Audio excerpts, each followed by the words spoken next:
Sí, profe, sí se puede Sí, ver. profesor.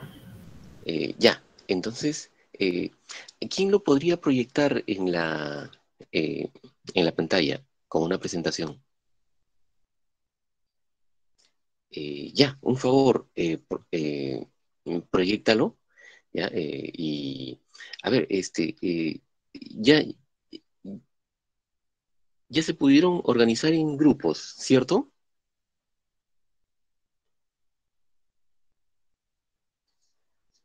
¿Ya tenemos grupos de trabajo? Sí, profesor. Ya, excelente. Entonces, vamos a hacer lo siguiente, ¿ya? Vamos a ver el video, ¿ya? Por favor, coordinen los grupos, ¿ya? Porque luego de ver el video vamos a hacer un debate, ¿ya? Una crítica sobre lo que este señor Puig, ¿no? Es un médico español, ¿ya? Nos dice acerca de la comunicación, acerca de cómo enfrentar la vida, cómo mm, aprovechar nuestra existencia, ¿no? ¿Ya? Una disertación muy interesante, ya, que tiene que ver mucho con la comunicación. ¿Ya? Entonces, a ver, veamos este pequeño documental. Soy Mario Alonso Puig. Mi trayectoria fundamentalmente me conoce.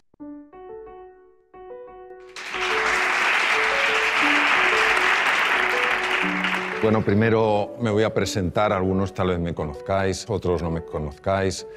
Soy Mario Alonso Puig. Mi trayectoria fundamentalmente Me falta audio, profe, no se está muy escucha. basada. Sí. Tienes que compartir una pestaña para que se escuche, creo.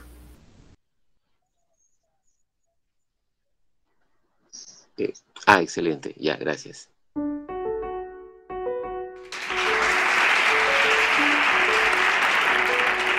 Bueno, primero me voy a presentar, algunos tal vez me conozcáis, otros no me conozcáis. Soy Mario Alonso Puig. Mi trayectoria fundamentalmente está muy basada en la medicina, en la cirugía, 26 años en quirófanos en distintos países y siempre muy marcada por el interés de cómo un médico puede verdaderamente conectar con otro ser humano y ayudarle a hacer frente a desafíos que a veces son francamente serios. Mi formación fue una formación muy técnica, muy científica, que yo completé buscando qué podía hacer que la comunicación, qué podía hacer que la conversación activara mecanismos en el cuerpo que favorecieran la curación. Topé con una ciencia que estaba en sus orígenes, la psiconeuroinmunobiología, que estaba empezando a investigar esto, cómo la mente, a través del sistema nervioso y del sistema endocrino, puede afectar nuestro sistema de defensa, que es el sistema inmune. Aquello me llevó a profundizar en otros campos, el liderazgo, la comunicación, y de alguna manera a tomar perspectiva sobre nuestra forma de tratarnos unos a otros, nuestra forma de hablar unos con otros, nuestra forma de entendernos a nosotros mismos, a los demás y al mundo. Y si bien la medicina es una ciencia apasionante, el ser humano es la cuestión infinita. Empiezas y nunca acabas. Bueno, mi interés por la educación es mi interés por sacar del ser humano lo que verdaderamente tiene dentro. Yo no creo que ningún ser humano esté llamado a la mediocridad. No lo creo, realmente es que no lo creo.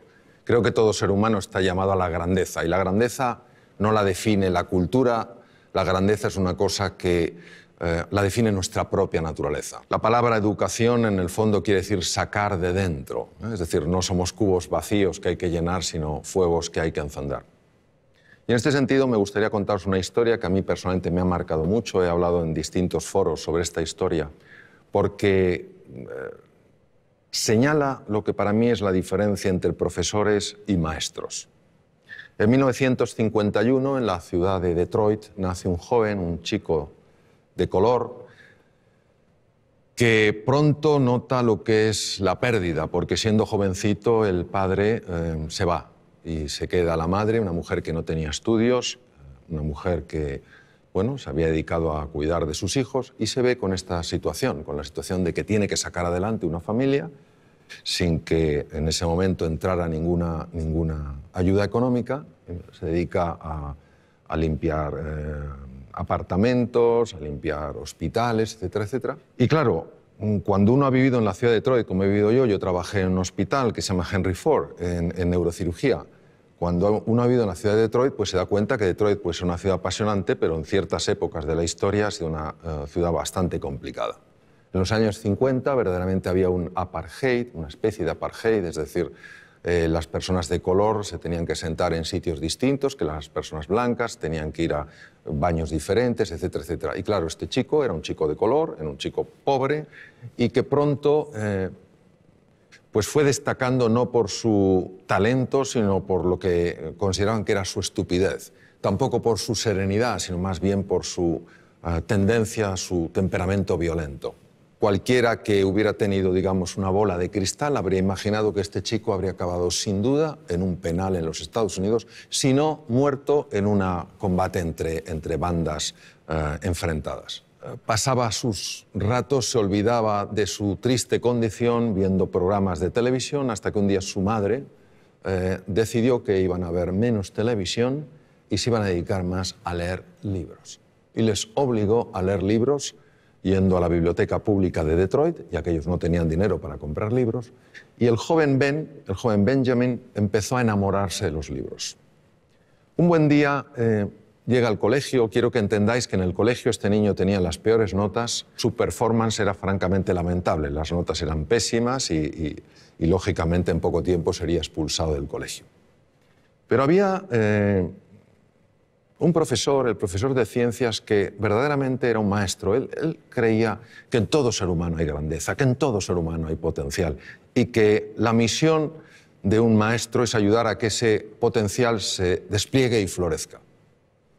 Pero no conseguía que este chico de alguna manera respondiera a los distintos intentos que había hecho para que ganara confianza en sí mismo. Un día el maestro aparece con una piedra muy rara, la levanta delante de la clase y pregunta: ¿qué es esto? Se produce un silencio porque nadie sabe lo que es eso, salvo una persona, que ya os imagináis quién era: Benjamin. Pero Benjamin era el tonto de la clase. La primera pregunta es ¿por qué lo sabía Benjamin? Benjamin lo sabía porque en la biblioteca pública se había dedicado a leer libros de ciencias y por casualidad o sincronicidad, quién sabe, había encontrado libros sobre minerales y había una foto de esa piedra. Pero ¿vosotros pensáis que el tonto de la clase se atreve a hablar? No, porque tú mismo ya matas la respuesta antes de que nazca, es imposible. Si no lo sabe el resto, tengo que estar equivocado aunque parezca que estoy en lo correcto. Pero el profesor sostenía en la roca: de verdad que nadie sabe lo que es esto de roca. Y tímidamente el joven Benjamin alzó la mano. Cuando una persona solo ve el performance y solo enjuicia a los demás, es muy fácil decir: venga, Benjamin, ¿cómo lo vas a saber tú? Si tú no sabes nada. Pero aquel profesor mantuvo un espíritu curioso, interesado. Él sabía que en todo ser humano hay grandeza. La buscaba, la llamaba constantemente. Benjamin, ¿tú lo sabes? Sí. ¿Qué es? Obsidiana. Correcto.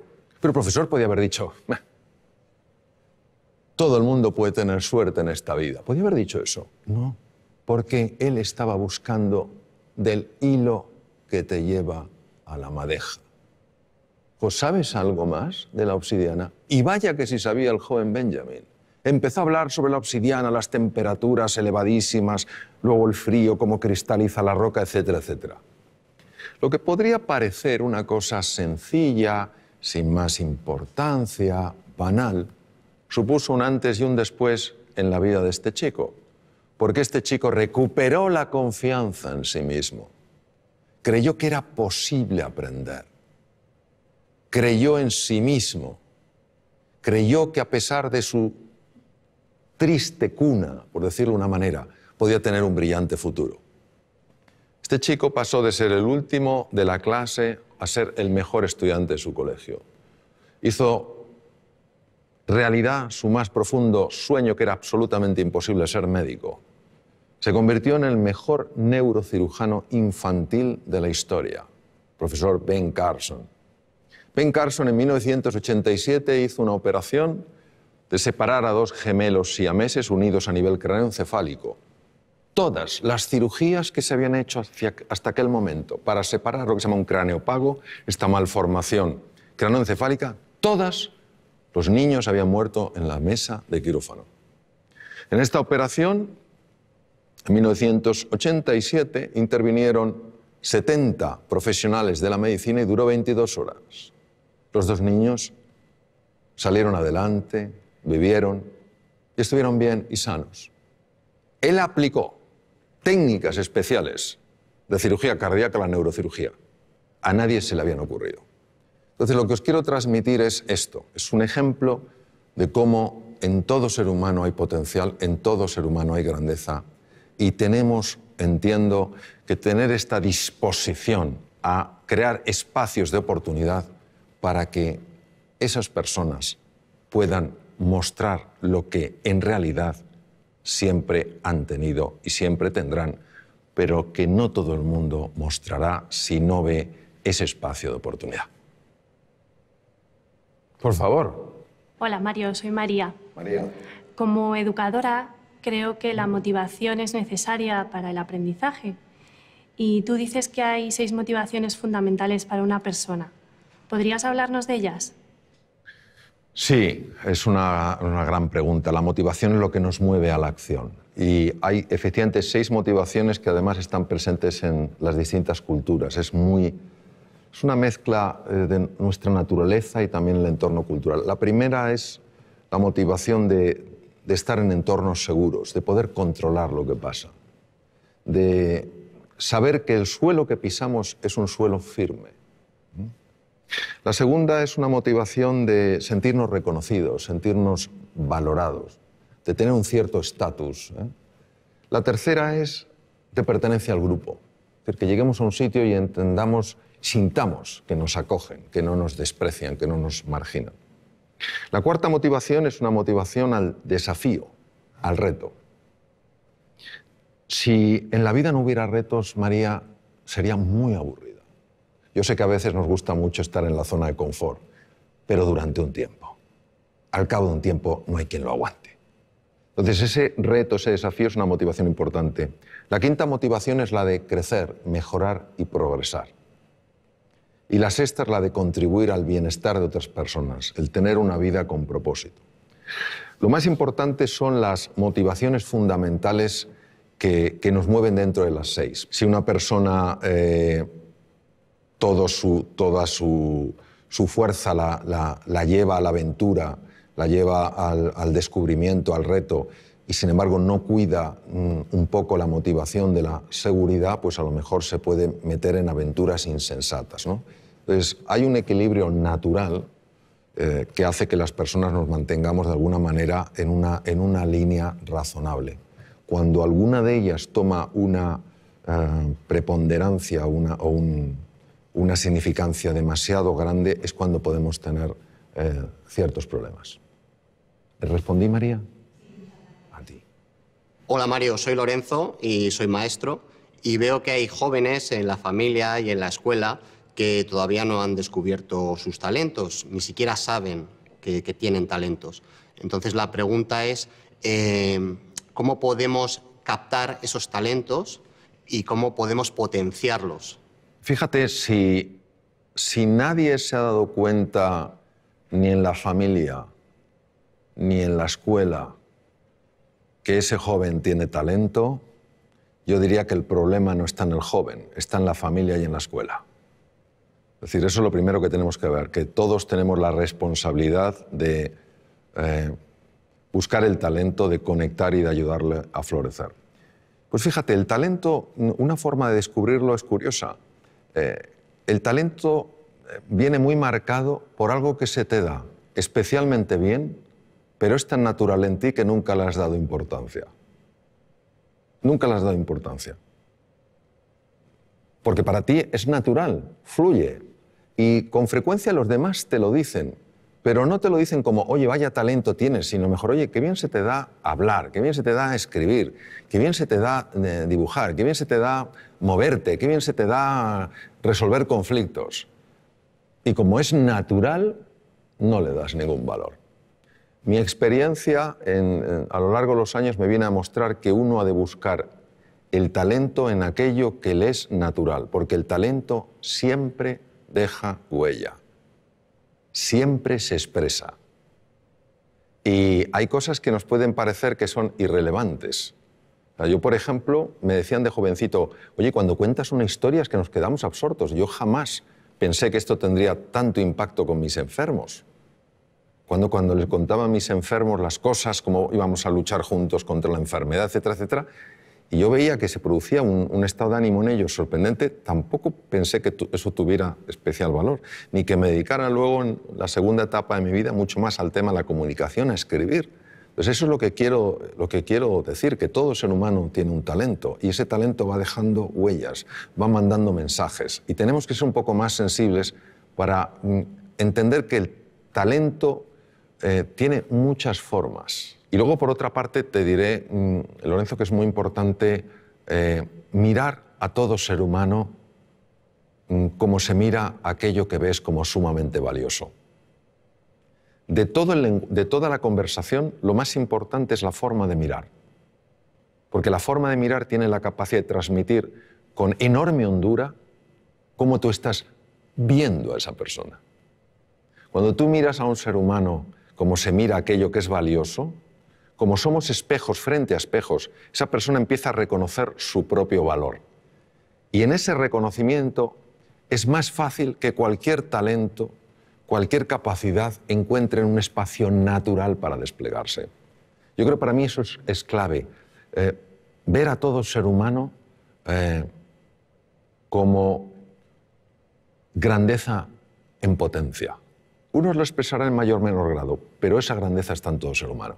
Hola Mario, mi nombre es Antonio, soy maestro de educación primaria y mi pregunta es la siguiente. En alguna entrevista mencionas a Gandhi, que sabemos que era abogado de formación, pero nunca ganó ningún pleito, pero sin embargo podemos decir que llegó a cambiar el mundo. Entonces, ¿nos podría explicar este ejemplo y sobre todo cómo aplicarlo al ámbito educativo? Sí, la historia de Gandhi es una historia verdaderamente, yo diría, sorprendente. Gandhi padecía lo que se podía llamar una enorme timidez, una timidez profundamente limitante. Como tú has comentado, él se formó como abogado en Inglaterra, ejerció en Bombay y no ganó ningún pleito. Un abogado tiene que tener una buena retórica, tiene que tener una buena capacidad de comunicación. No la tenía. Tuvieron un problema, un familiar que vivía en Sudáfrica, tuvo un problema legal y consideraron la familia que si el joven Mohandas, su nombre es Mohandas, Mahatma quiere decir alma grande, Mohandas Gandhi fuera allí, a lo mejor en el camino se espabilaba, como cuando se manda a un hijo o a un sobrino que se va al extranjero, a ver si con el aire se espabila. Y entonces, ¿qué pasa? Que algo le sacudió profundamente la injusticia que vio. Y este es un punto clave, porque cuando el corazón de un ser humano es tocado con tal nivel de impacto, el cerebro empieza a operar de una forma radicalmente distinta. Entonces Gandhi fue un hombre que ya ni siquiera movilizaba a la gente por su capacidad de comunicación, su simple presencia ya movilizaba. ¿Qué nos quiere decir esto? Nos quiere decir un poco pues lo que hemos estado hablando antes, que no cabe duda que el elemento genético cuenta, ¿cómo no va a contar? No es el definitivo. Marca una tendencia, pero no determina. Influye, pero no determina. ¿Qué ocurre? Que para que uno dé la vuelta a esa tendencia tiene que tener una fuerza, una motivación. Antes preguntaba María por la motivación. Una motivación lo suficientemente potente para que el cerebro empiece a trabajar de una manera radicalmente distinta. Es lo que te diría. Por eso nunca hay que dar a nadie por perdido. Imaginemos que hubieran dicho, este Mohandas, que no sabe ni siquiera hablar en un juicio. El ser humano siempre nos va a sorprender. Es lo que te diría yo. Y enhorabuena por tu profesión porque es preciosa. y a la edad en la que tú intervienes, el impacto es impresionante. Impresionante. Mi nombre es Pablo y te quería preguntar ¿cuál es para ti la clave de la educación? Querer a los niños. Para mí la clave de todo en la vida, es querer. Querer a las personas con las que estás, quererte a ti, querer a la vida, querer a la naturaleza, querer el progreso, querer el bienestar, es querer. Porque si tú quieres, vamos a suponer que estamos hablando de educación infantil, si tú quieres a un niño, harás todo lo que esté en tu mano para ayudarle a salir adelante. Si tú quieres a un enfermo y le quieres de verdad y no sabes hacer una operación quirúrgica determinada, buscarás a una persona que la haga mejor que tú. Es querer. Donde el ser humano entiendo que tiene un desafío es en el querer, pero en el querer de verdad a la otra persona. Querer que salga adelante, querer que florezca, querer que sea plenamente feliz. Y cuando esto se ha aplicado en entornos como la medicina, los enfermos están más sanos. Cuando se aplica en la empresa, la gente es más feliz. Cuando se aplica en la universidad, se aplica en el colegio, se aplica en la escuela, los niños tienen mejores resultados. Para mí esa es la clave. Querer, y si me dijeras, y otra, creer. Creer. Y es fundamental que entendamos que creer, la fe, no es un acto del entendimiento, es un acto de la voluntad.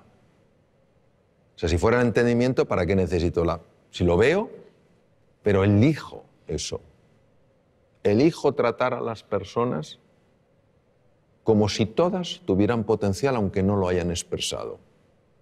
Y eso se transmite con la mirada, se transmite con el gesto, se transmite con la respuesta que tenemos ante el error, la respuesta que tenemos ante el acierto, el acompañamiento que llevamos a cabo. Creo que a veces complicamos mucho las cosas. Creo que lo verdaderamente valioso es tremendamente sencillo. Y yo creo que son cuatro principios que si se aplican, querer a las personas, creer en ellas, valorarlas y potenciarlas.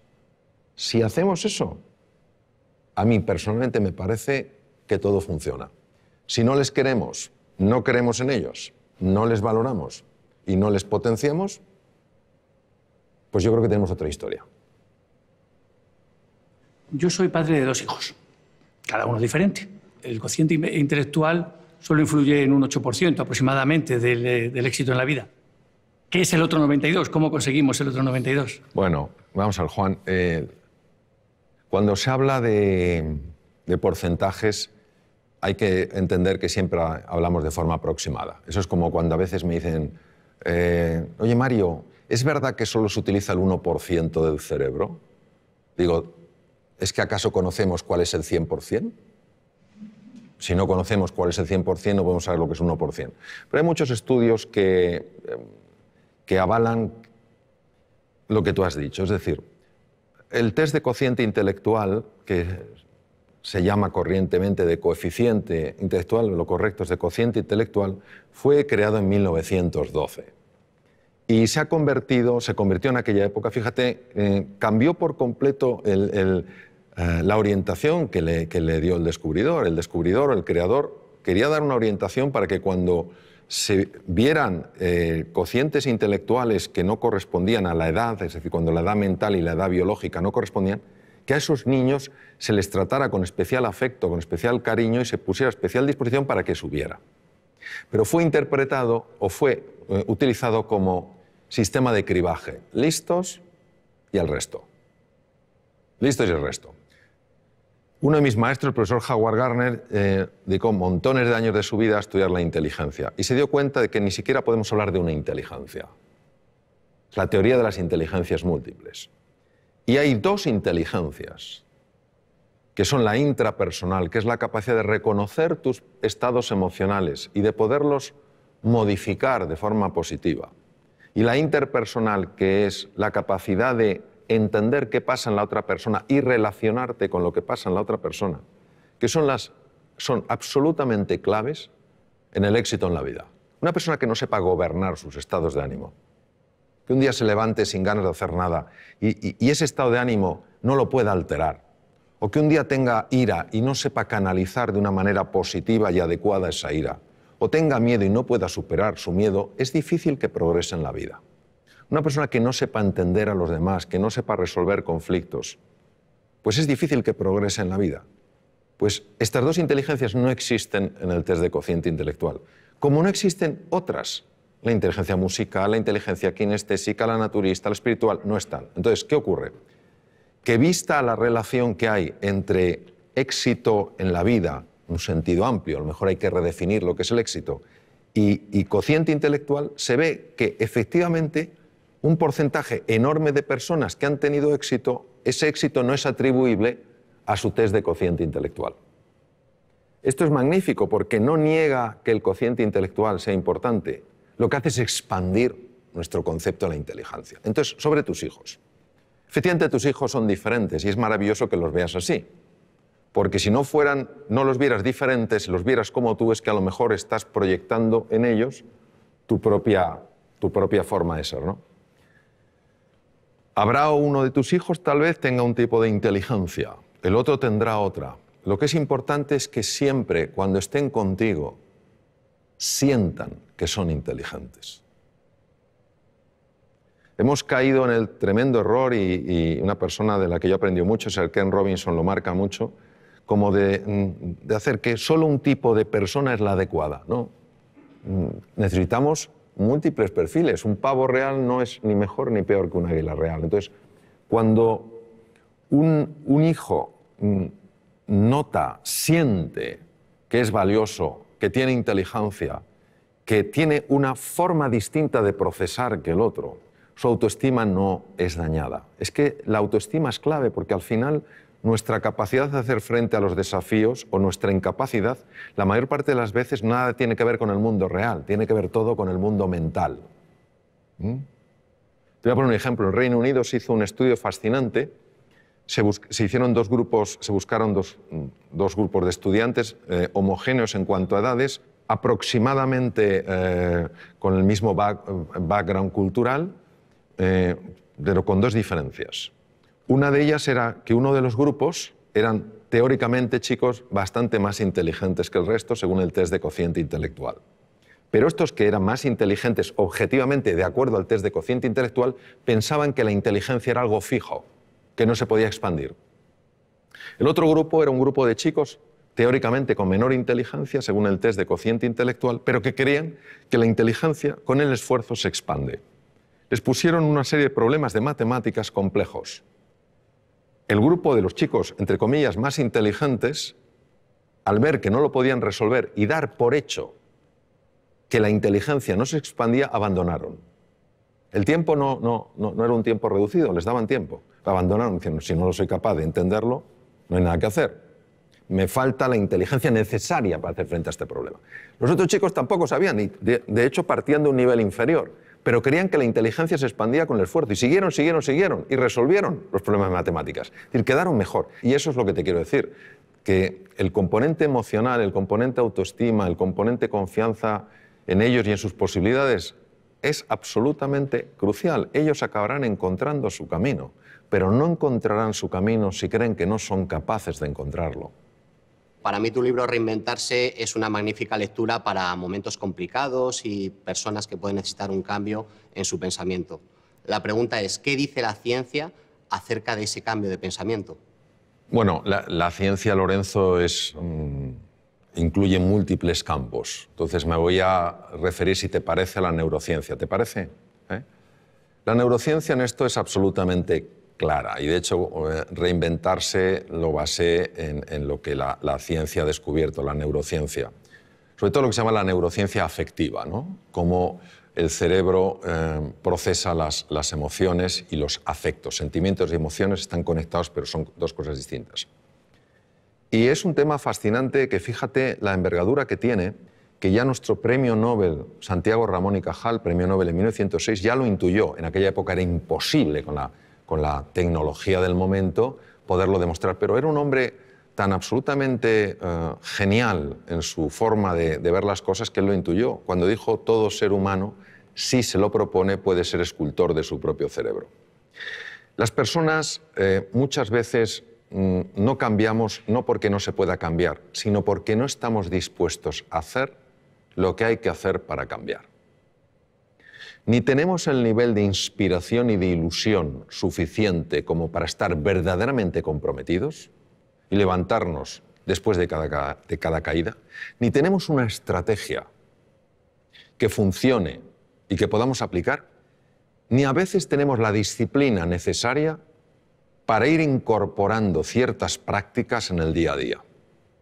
Cuando uno tiene la inspiración, es decir, ves una posibilidad en tu vida que dices, oye, si esto apareciera en mi vida, oye, voy a otro nivel. Cuando tenemos una estrategia que no tiene que ser ni sofisticada ni compleja, sino sencilla, estos son los pasos que he de seguir. Y cuando tú cada día te vas entrenando, es inevitable que se produzca un cambio en la citoarquitectura del cerebro. Es inevitable. Se forman nuevas conexiones, se forman nuevas vías y se forman nuevas neuronas, al menos en dos lugares. Uno no viene al caso porque no tiene, en principio, demasiada relevancia en el mundo en el que estamos hablando, pero el otro sí, que son los hipocampos. Los hipocampos, de alguna manera, no solo procesan mecanismos muy complejos en relación con la memoria, sino que también controlan unos núcleos que se llaman núcleos amigdalinos, donde está el núcleo central del miedo. Es decir, hacen que veamos las cosas con menos miedo. Todos nosotros podemos cambiar, podemos activar genes, podemos desactivar genes, podemos crear nuevas conexiones. Entonces, ¿qué nos dice? Nos dice la neurociencia que vivamos con pasión, con entusiasmo, que vivamos con fe en nosotros y en nuestras posibilidades y que estemos dispuestos a llevar a cabo el entrenamiento necesario para incorporarlo, para que pase del saber al saber hacer. Y cuando uno está con personas realmente relevantes en el mundo del deporte, en el mundo de la ciencia, te das cuenta de la disciplina que ponen en su vida. Todos los días se entrena.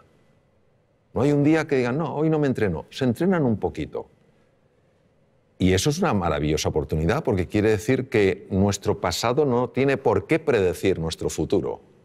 Si una persona quiere cambiar cómo ha vivido hasta ahora, lo puede hacer. Ahora necesita estos ingredientes.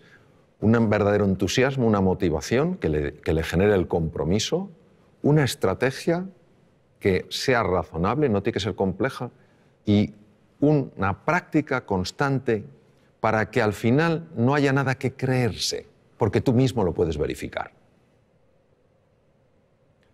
Por ejemplo, yo aprendí inglés ya siendo un adolescente, y para mí el inglés era absolutamente imposible. O sea, es que no me entraba nada. Y lo que me entraba no se me quedaba. Y lo que a lo mejor se me quedaba luego no lo recordaba. Con lo cual era ultra frustrante. Y parecía que eso era un muro que no se podía romper.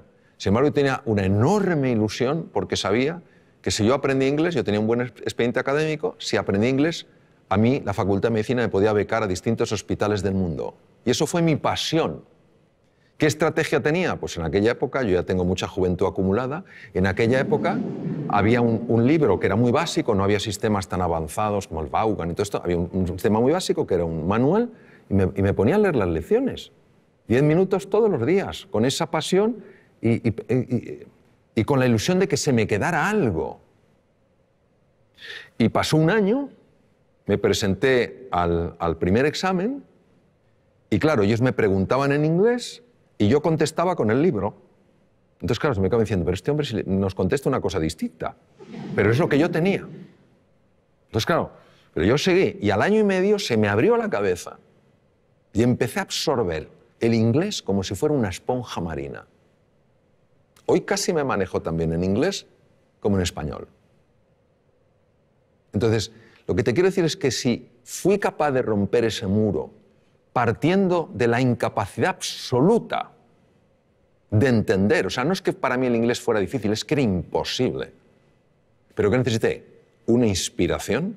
Estuve 2 años, 10 minutos todos los días, de forma ininterrumpida, ni siquiera cuando me duele la cabeza, estuve enfermo con gripe, catarro, etc., nunca lo dejé. Entonces, claro que se puede cambiar. Ahora, ¿estamos dispuestos a hacer ese esfuerzo? Tiene que ser algo realmente ilusionante. Y ahí, obviamente, hubo un cambio en la estructura cerebral clarísimo, porque si no es incomprensible. O entre medias me hicieron un trasplante cerebral y yo no me enteré. Que es también una posibilidad. Hola Mario, soy Adelaida. Como madre de 2 hijas, nos ocupamos en casa de decirles que son queridas. A pesar de que no se coman toda la comida que tienen en la mesa, a pesar de que cometan equivocaciones, incluso a pesar de que discutimos y peleamos. El caso es que tienen dificultades cuando se enfrentan a situaciones nuevas. Entonces, ¿cómo podemos hacer nosotros como padres para ayudarles a que se enfrenten a esos miedos? Pues viendo que nosotros nos enfrentamos a los nuestros. ¿Sabes lo que pasa? Yo también tengo 3 hijos y resuena mucho conmigo o resuena mucho en mí lo que dices tú. Es difícil que los hijos aprendan valentía de los padres, porque les queremos tanto que nuestro miedo a que les pase algo, nuestro miedo a que sufran, nuestro miedo a que lo pasen mal, hace que muchas veces tomemos una actitud hiperprotectora. Y a veces son amigos suyos, otros familiares, los que dicen atrévete, prueba esto, etcétera, etcétera. Entonces, yo te diría, en relación a tu pregunta, es decir, como madre, ¿qué puedes hacer? Bueno, en primer lugar, entender que es normal que nuestros hijos se den golpes, es normal que nuestros hijos experimenten frustraciones y es normal que experimenten dolor, si no, no hay crecimiento. Y a veces los tenemos un poquito entre palmitas, como que no le pase nada, no vaya a sufrir. No. Yo lo que te diría es que hagas 3 cosas. Lo primero es valorarles. Tú ya les estás valorando. Les valoras como personas. La segunda es desafiarles.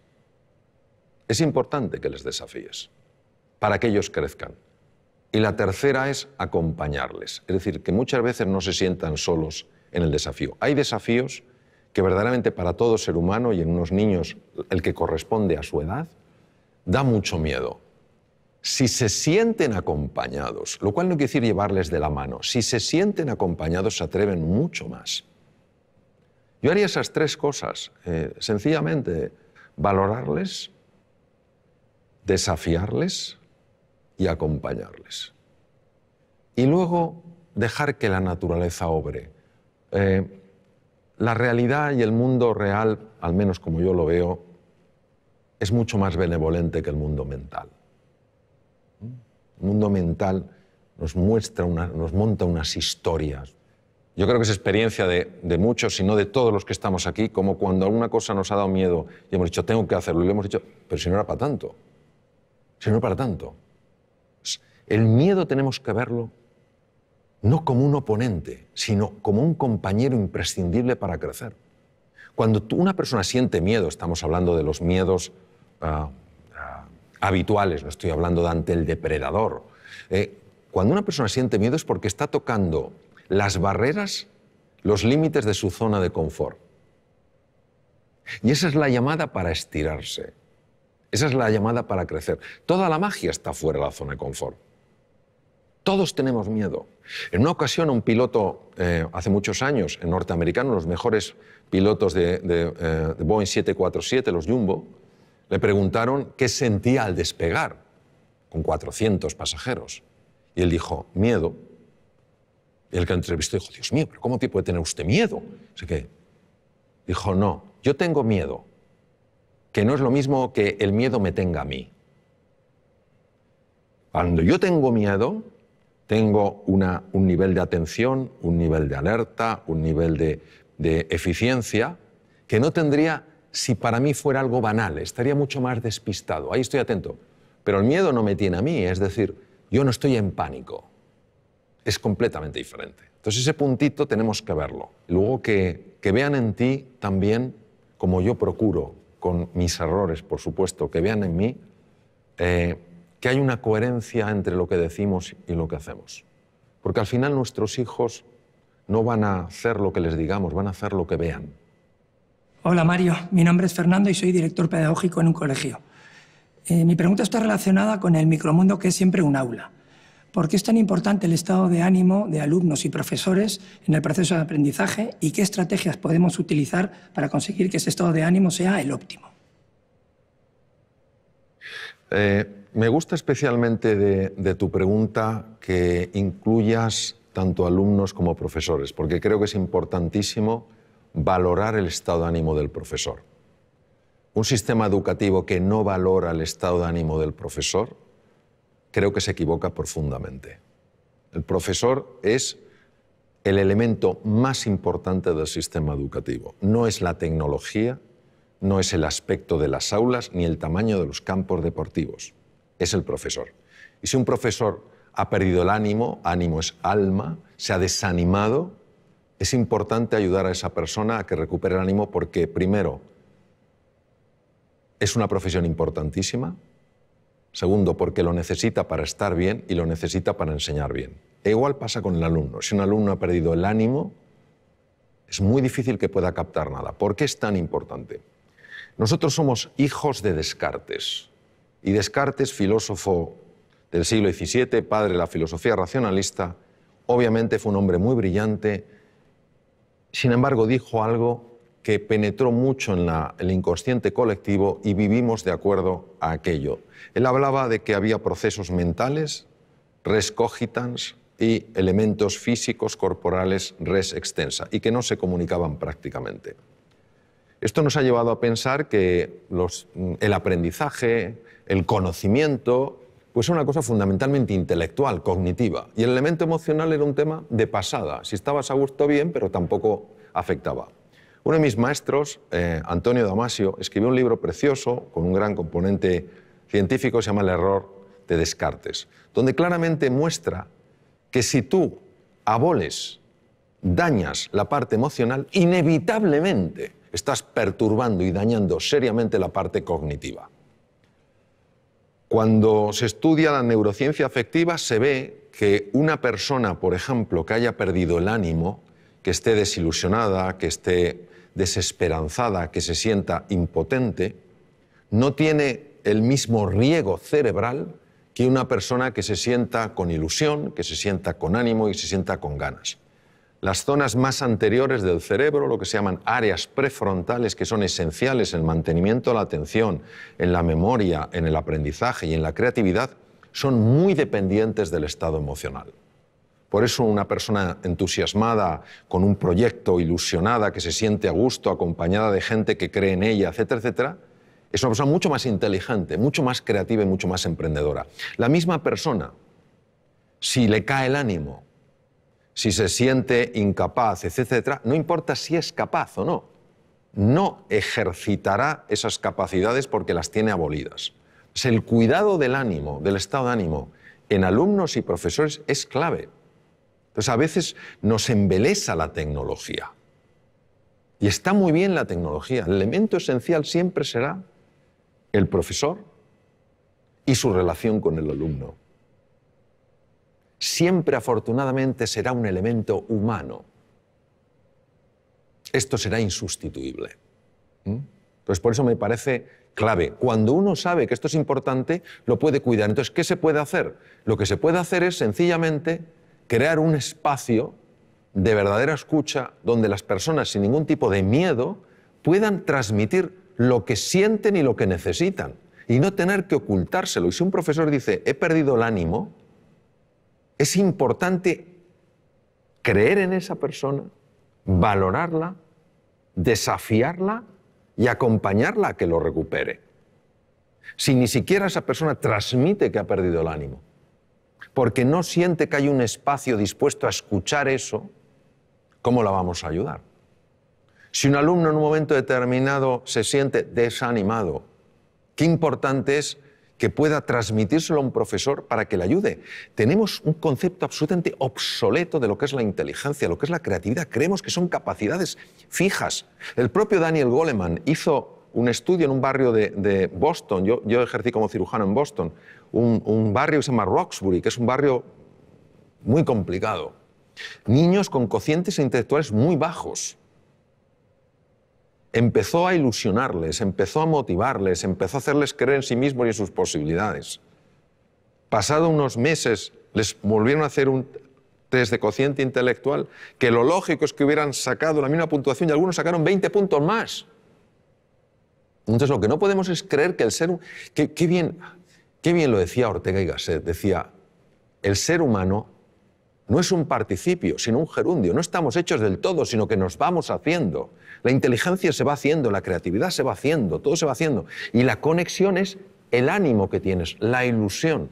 Pues curiosamente esto, a pesar de toda la investigación que hay que lo refuerza, sigue siendo en muchos medios una rareza. Es como una conversación que no se tiene. Parece que estamos en el siglo XVII. Que hemos avanzado mucho tecnológicamente, pero no tenemos el tipo de conversación que a lo mejor podríamos tener para tocar temas de esta envergadura. Y no hay nadie que no tenga momentos con el ánimo caído y necesite que alguien le ayude a levantarlo. Si lo podemos expresar con confianza, si podemos abrir nuestra vulnerabilidad sin sentirnos en peligro, es que todos ganamos. Eso es lo que yo te diría. Hola, Mario. Me gustaría que nos contaras algunas técnicas, consejos o pautas que transmitir a nuestros hijos cuando se ponen nerviosos ante un examen. Esa situación de estrés, de nervios que vivimos, ¿cómo manejarla? El estrés es un campo muy amplio y de gran calado. Entonces, yo lo que te diría es que la razón por la que nos ponemos nerviosos la mayor parte de las veces no es por el hecho en sí, sino por la historia que nos estamos contando acerca del hecho. Es decir, hay un examen y esto obviamente es una prueba. Vamos a ver, si no tienes ni idea del contenido, es normal que estés nervioso. Es decir, pero eso ni lo estamos considerando aquí. Es decir, una persona que se va a un examen y no ha estudiado nada, ya le puede decir, ponte a hacer un poco de mindfulness, no te va a venir la ciencia infusa. ¿No te va a venir la ciencia infusa?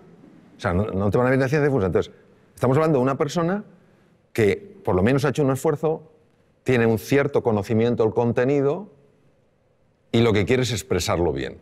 ¿Por qué se pone especialmente nerviosa esa persona? Por lo que se está contando a sí misma.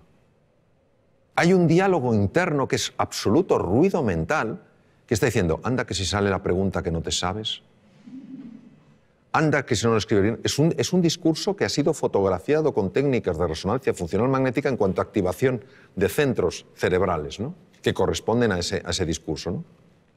Yo te diría que hay varias cosas que sabemos que ayudan a reducir ese estado de ruido, vamos a llamarlo ruido mental, es decir, ese nerviosismo como consecuencia de ruido mental. En primer lugar es hacer ejercicio físico.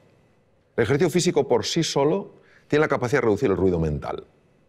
El ejercicio físico no implica apuntarse a un gimnasio, sino moverse más. En segundo lugar, poderlo hablar con alguien de confianza, poder hablar el sentir, poder contar el sentir. Y a veces, si no tienes a nadie, escribe lo que te preocupa, pero en un papel tan pequeño que casi no lo puedas ver. Porque el cerebro está interpretando que si puedes poner el problema en un tamaño tan pequeño es que el problema no es tan grande. ¿Vale?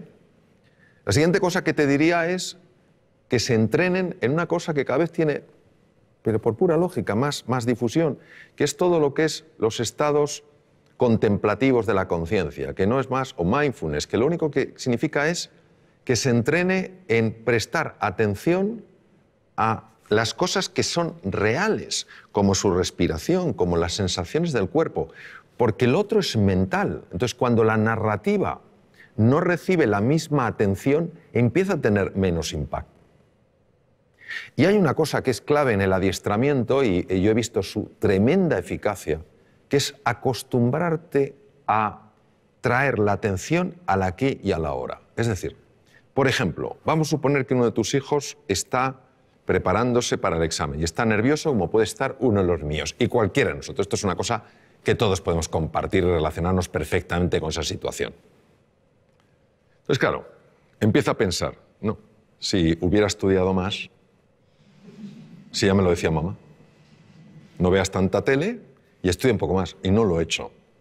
Anda que si ahora lo hago mal el examen, fíjate qué cosa, qué truco tan sutil y demoledor de lo que se llama la mente dualista. Te está llevando para atrás a lamentarte y te está llevando al futuro a preocuparte. Te priva de fuerza en el presente. Y una cosa que procuro entrenar todo lo que puedo es cuando veo que me estoy lamentando de algo del pasado, inmediatamente vengo al presente. Porque caemos en la tentación de pensar que cuando miro atrás para lamentarme de algo no lo volveré a repetir. Es mentira. Es un truco para que te sientas fatal.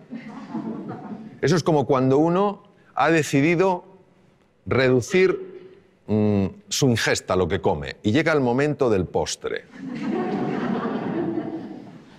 Y se acerca el camarero y te dice, por cierto, la especialidad aquí son los postres. Y entonces tímidamente preguntas, ¿no tendrá algo de chocolate? Y dice, señor, la mejor tarta de chocolate del mundo. Entonces es como un deseo irrefrenable de comerte esa tarta de chocolate. Entonces te la comes y cuando te la has comido empiezas a sentirte culpable. No me la tengo que haber comido. Es la misma mente jugando de tal manera que te tenga siempre atrapado. Primero, hace que esa tarta de chocolate sea absolutamente tentadora. Y lo segundo, hace que te sientas culpable. Yo me pregunto, ¿hay alguien que por sentirse culpable ha cambiado alguna conducta? No. Llega la próxima tarta de chocolate y vuelves a caer. Entonces, lo que te quiero decir, cuando se habla tanto del aquí y el ahora, parece que tiene una connotación metafísica o filosófica. No es así, es tremendamente práctica. Cuando tú estás aquí y ahora, la mente no tiene la capacidad de meter tanto ruido. Lo que genera nervios es la mente. Pongamos el ejemplo de un opositor. Este sí que es un examen donde una persona se juega 3, 4, 5 años de estudio, 13 horas diarias, saliendo como mucho un día o medio día a la semana y hipotecando toda su vida profesional a ese examen. 300 temas. Se lo sabe.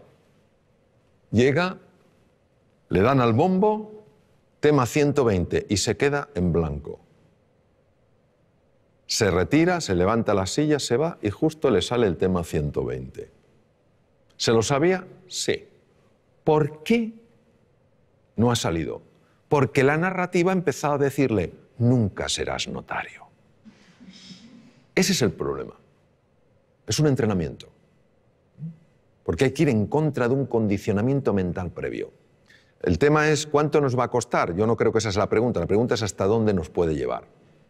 Hola Mario, soy María. ¿Nos podrías contar qué es el mindfulness y cómo funciona? ¿Y qué evidencias científicas tiene? Sí, claro que sí, María. Lo que pasa es que lo voy a contar de una manera muy visual, porque yo creo que lo vamos a ver mejor. Vamos a suponer que tú y yo estamos dando un paseo, entramos en un parque y vemos un lago, no muy grande, pero un lago. Entonces nos asomamos a ver qué hay en el fondo del lago y si el lago es profundo o no lo es. Pero no podemos ver el fondo. ¿Por qué no lo vemos, María? Porque está el agua turbia. Muy bien. Una de ellas es que el agua esté turbia. Si el agua está turbia, no podemos ver el fondo. Y si el agua no estuviera turbia, sino que fuera absolutamente cristalina, ¿por qué no vemos el fondo? Pues a lo mejor no vemos porque ese agua está agitada. Vamos a suponer que conseguimos que ese agua se serene, que ese agua se tranquilice. Entonces podemos ver el fondo, que puede tener una gran profundidad, ¿verdad? ¿Y qué hay en el fondo? En el fondo puede haber grandes tesoros, ¿no? Me permito recordar que algunos de los mejores tratamientos oncológicos que hay en la actualidad se han obtenido de esponjas marinas. Hay grandes tesoros, grandes oportunidades y también podemos ver cosas pues, que no tendrían que estar ahí. Plásticos, basura en el fondo del mar que está haciendo daño a la naturaleza, ¿correcto? Eso es lo que hace el mindfulness. Nuestra mente está agitada y como está agitada no vemos nuestro potencial ni tampoco vemos aquello que nos está lastrando. Cuando conseguimos que ese agua, esa mente se serene, empezamos a ver cosas en nosotros y a experimentar sensaciones y a experimentar realmente descubrimientos, revelaciones, en el sentido de cosas que estaban veladas y se ven, que tienen un poder transformador en la vida. Y también empiezas a ver aquellas cosas que no habías visto de ti y que realmente te están haciendo la vida difícil. Y a veces, para poder limpiar un poco el agua, hay que descubrir dónde está la suciedad. Esto es lo que permite el mindfulness. El mindfulness es un ejercicio puro de la atención para serenar esa mente que por razones que todavía no conocemos está agitada. Y como está agitada, no podemos reconectar con nuestro potencial oculto, ni sabemos por qué tantas cosas que son pequeñas nos alteran de una manera tan grande. El mindfulness ya está descrito en la literatura india, desde el Bhagavad Gita de hace 3.500 años, cuando Krishna le dice al príncipe Arjuna, la mente es difícil de manejar como el viento, y cuando cerca del Nepal el príncipe Gautama Siddhartha, Sakyamuni Buda, el primer despierto según el lenguaje sánscrito, descubre que el dolor es parte de la vida, pero el sufrimiento lo genera este movimiento de la mente. Y que la forma de combatir ese sufrimiento es estabilizar la atención, alejándola de esa narrativa, de esa rumiación constante, de ese ruido que nos impide reconectar con lo que somos. La evidencia científica, pues mira, la evidencia científica es aplastante.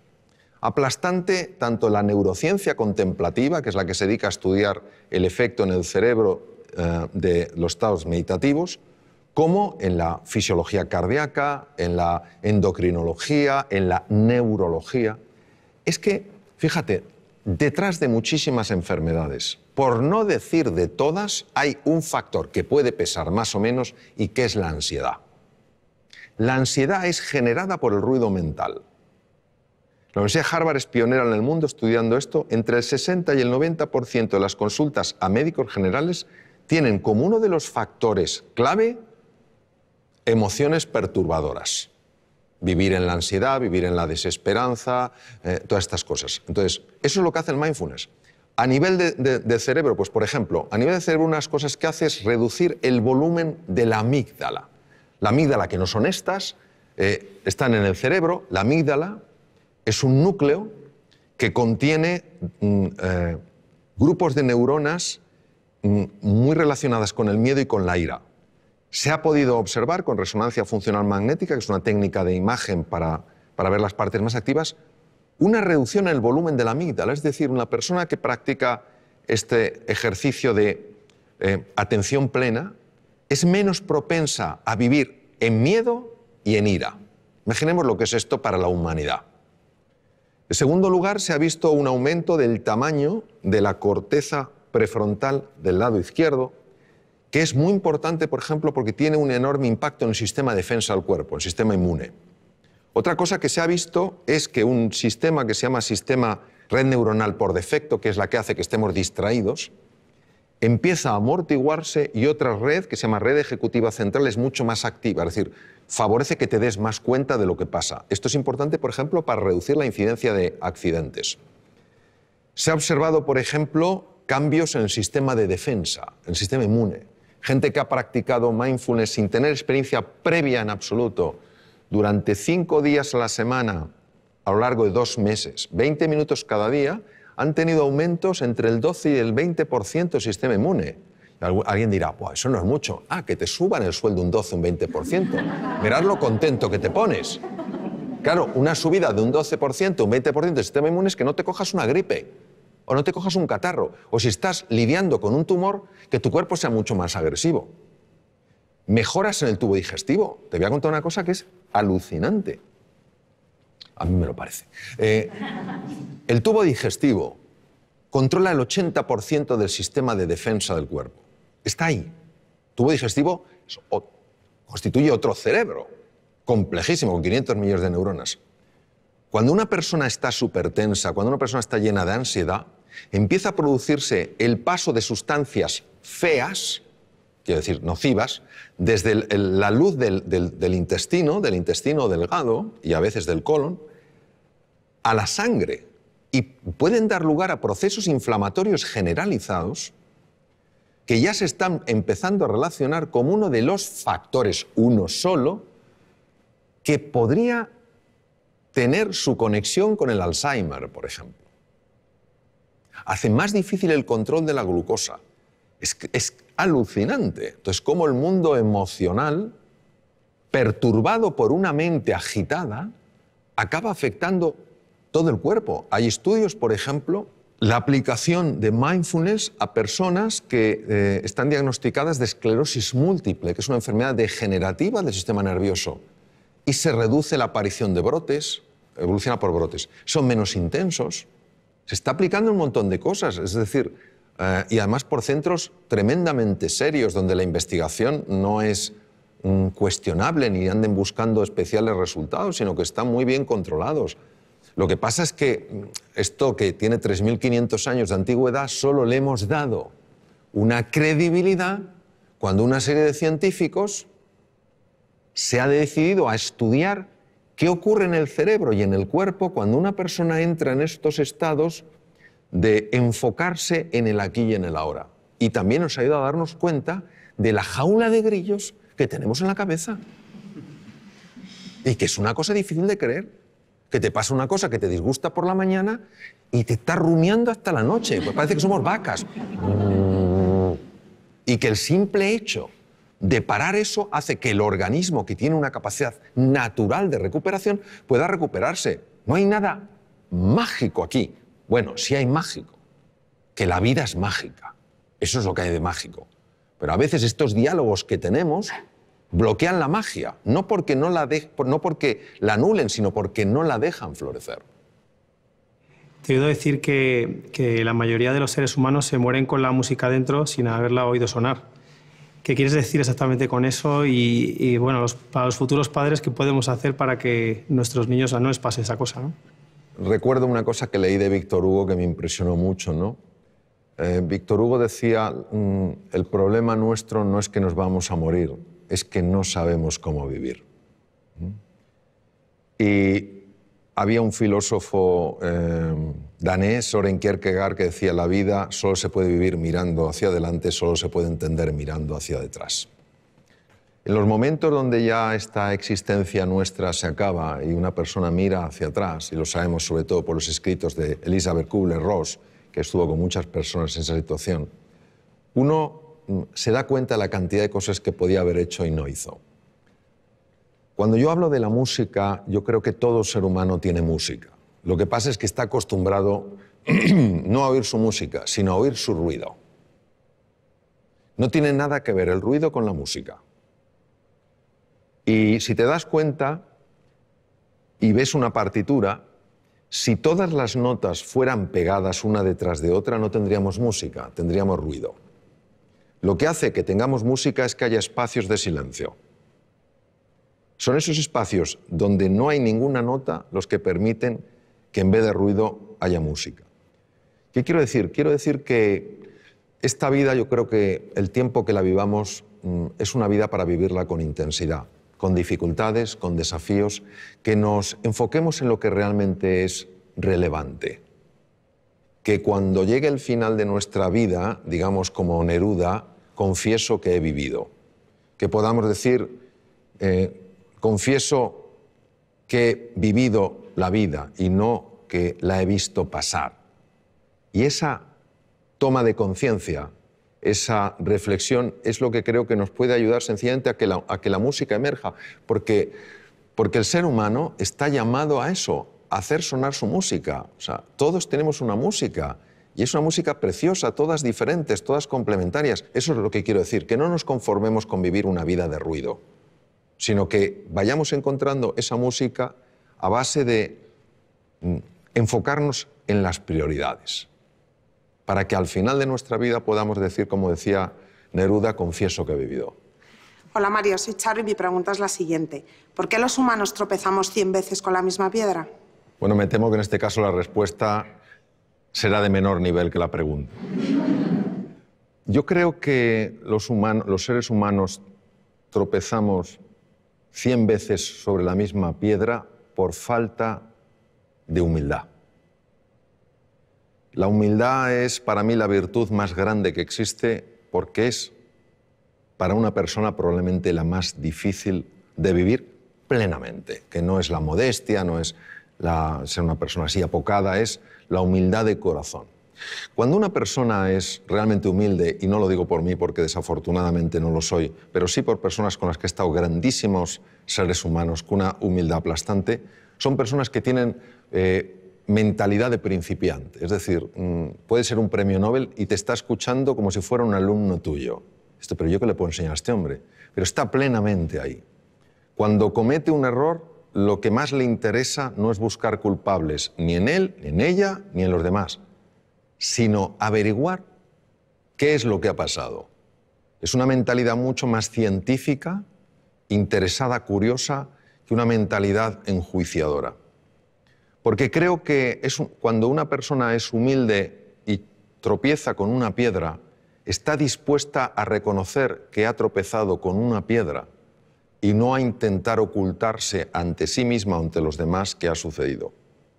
Porque creo que cuando una persona es humilde y tropieza con una piedra, se deja asesorar, pregunta, escucha, pide ayuda y se deja ayudar. Creo que nuestra soberbia nos mata, literalmente. No queremos aceptar las cosas como son. Queremos que sean a nuestra medida. Queremos que la vida se pliegue a nuestros deseos. Por eso no fluimos con la vida. Cuando aparece algo que no nos gusta, nos preguntamos ¿por qué? En lugar de ¿para qué? Y todo eso creo que es lo que hace que nos cueste aprender.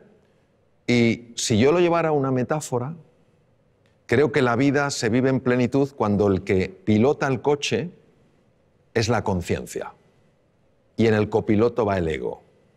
Pero cuando el ego es el que pilota, te puedes tropezar 100, 1000, 100.000 y nunca aprenderá. Bueno, creo que ha llegado el momento ya de terminar.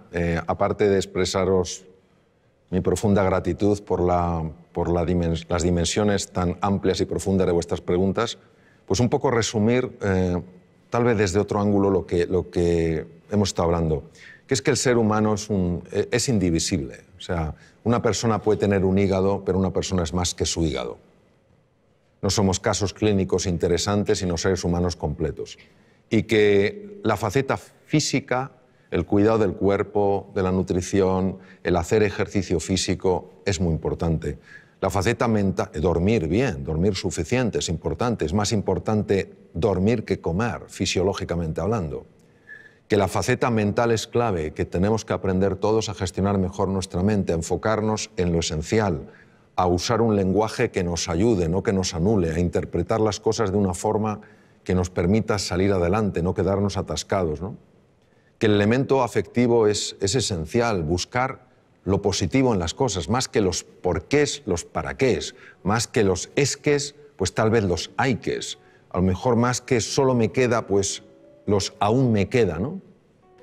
Y que luego hay una dimensión espiritual en la existencia humana que es muy importante y que nos abraza a todos, que es la vida con propósito, es decir, que nuestro propósito no es solo experimentar la felicidad, sino ayudar a otros seres humanos también a ser felices. Decía Martin Buber, un magnífico filósofo alemán, decía que se puede vivir como si fueras el centro de una circunferencia o se puede vivir como si fueras el centro de una elipse. Qué bonito, porque la elipse tiene dos centros, tú y yo, y así es como se construyen nosotros. Yo creo que todos en la dimensión espiritual lo que estamos llamados es a construir un nosotros, ayudarnos en este viaje fascinante que es la vida, en nuestras distintas facetas, y que la educación, se valore o no, es increíblemente valiosa. ¿Cuántas cosas no tendríamos que padecer si las hubiéramos aprendido a edades más tempranas? ¿Cuántos conflictos no surgirían si los hubiéramos aprendido a resolver en un entorno escolar cuando éramos más jovencitos? cuántos dones conoceríamos si los hubiéramos descubierto. Entonces, la educación es tarea de todos y yo creo que nuestra responsabilidad es, cada uno en la medida de sus posibilidades, ayudar a valorar verdaderamente no solo la importancia de la educación, sino la enorme importancia del maestro, la enorme importancia de la relación con el estudiante, valorar al estudiante porque es la persona que está en el momento cumbre de la vida para aprender y descubrir, y entender que esto puede dar un gran sentido a nuestra vida, porque no es solo lo que nosotros logremos, es también el legado que vamos dejando y que puede afectar a muchas generaciones.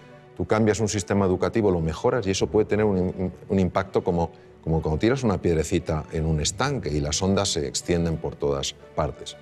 Pues eso, os animo a que cada uno, donde esté, como pueda, en la manera en que vea, viva de acuerdo a unos principios que en el fondo lo único que buscan es darle al ser humano su verdadera dignidad y su grandeza. Gracias.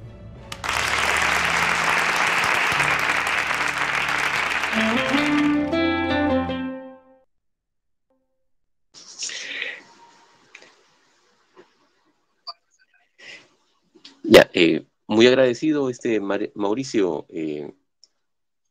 A ver, vamos a entonces pasar a la siguiente etapa.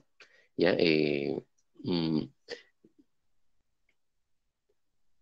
según lo que la señorita delegada me ha enviado, tenemos hasta 12 grupos, ¿no? A ver, les digo cuáles son, ¿ya? A ver, un primer grupo, Suárez Gianfranco, Quispe Peter, Santillán María, Tume José, Correa Carla. Un segundo grupo, Ulloa Alejandra, Rondán Diego, Texi Rosicela, Gaspar Olenka. Un tercer grupo, Julón Fernández, González Estela, Mauricio Villalba, Grimani Belito. Un cuarto grupo, Tavera Carol, Campomanes Jonathan, Prada Víctor, Zamora Marlon. Un quinto grupo, Vivar Yanixa, León Tina, Vera Ángel, Puente Talía, Albuquerque Jamie. Un sexto grupo, Esteban Sotomayor, Oblita Simeón, Chicyasto, Huayta,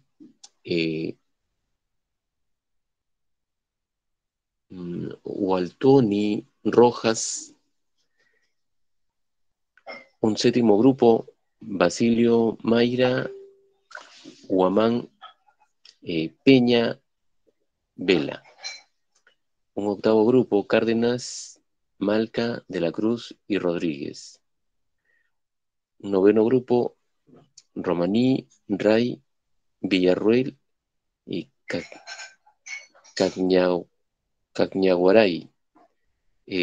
Décimo grupo, Telles, Palomino, Ríos, Cristian Mateo. Un onceavo grupo, Patricio, Subilete, Ramos, Morales. Ya. Y el último grupo, el grupo 12, solamente hay un participante. Ya. Bien, vamos a hacer lo siguiente, ¿ya? A ver. A cada uno les vamos a dar un tema de esta disertación que hemos escuchado sobre el señor Puig, ¿ya?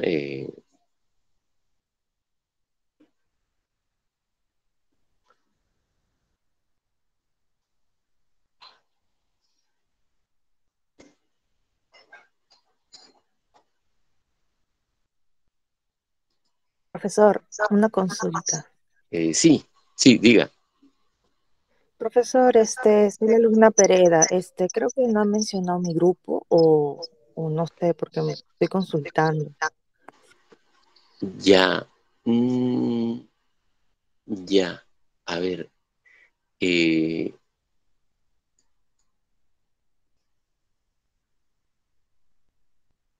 ¿Con quiénes estás?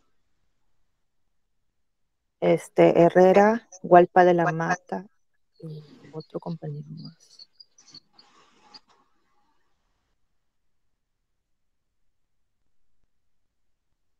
Inmensa Hilario.